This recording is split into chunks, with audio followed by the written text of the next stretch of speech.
Olha, temos um material bem interessante aqui hoje. São trechos do Tratado das Relíquias de João Calvino.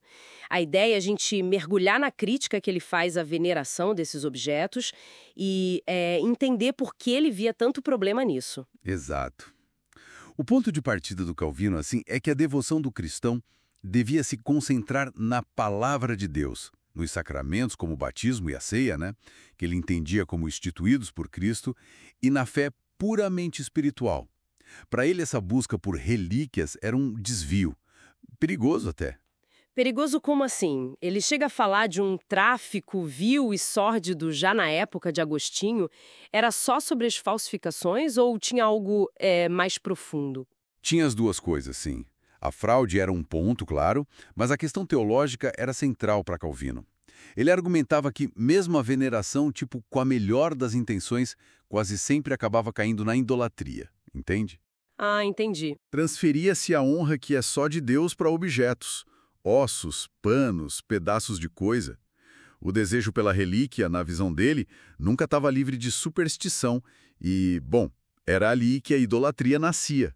Certo. Então, mesmo se a relíquia fosse de verdade, o problema continuava. E como ele defendia isso com a Bíblia? Ele usava uns exemplos bem fortes. Argumentava, por exemplo, que Deus escondeu o corpo de Moisés justamente para evitar que o pessoal venerasse. Faz sentido.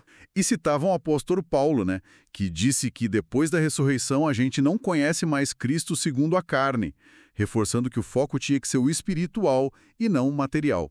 Entendi. Essa linha de raciocínio é clara. E as falsificações que ele denunciava tanto? Isso era tipo um problema secundário ou era central na crítica dele? Olha, era central como prova do problema maior, sabe? Calvino via essa avalanche de fraudes quase como um castigo divino pela própria busca supersticiosa. Castigo divino?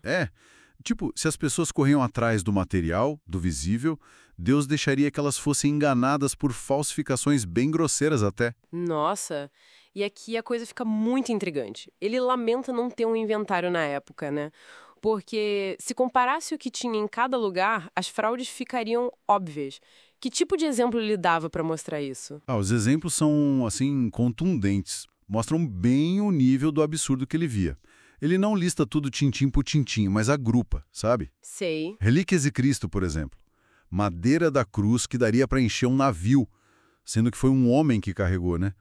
Ou vários pregos da crucificação, tipo, muito mais que 3 ou 4. Nossa. Relíquias da Virgem Maria, leite materno em tanto lugar que, olha, seria impossível. Mesmo que ela tivesse amamentado a vida toda, não daria conta. É inacreditável. E dos santos e apóstolos, imagino que era a mesma coisa. Sim, talvez até mais na cara. Ele apontava vários corpos ou cabeças da mesma pessoa. João Batista, por exemplo. Ele menciona que teriam várias partes da cabeça e até 6 dedos espalhados pela Europa. 6 dedos. Sério? Pois é, outros santos tipo Lázaro ou Sebastião teriam 2, 3, até 4 corpos sendo venerados em lugares diferentes. Isso sem falar nas coisas bizarras, né? Tipo o punhal do arcanjo Miguel. A lógica e a matemática básica já mostravam que não batia, entende? 6 dedos? É impressionante mesmo.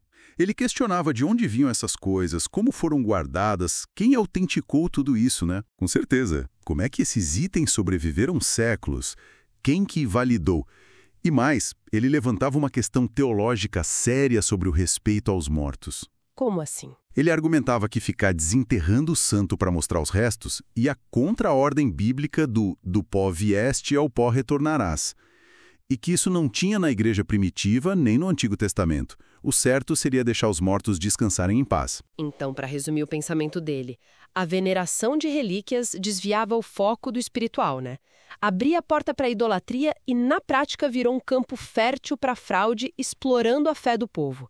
Uma crítica bem demolidora mesmo. Exato. E o fascinante aqui é a questão que isso tudo levanta sobre fé e prova, né?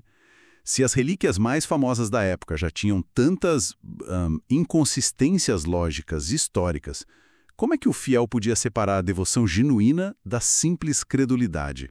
Fica a reflexão, então. qual é o limite entre expressar a fé materialmente e o risco de cair na superstição?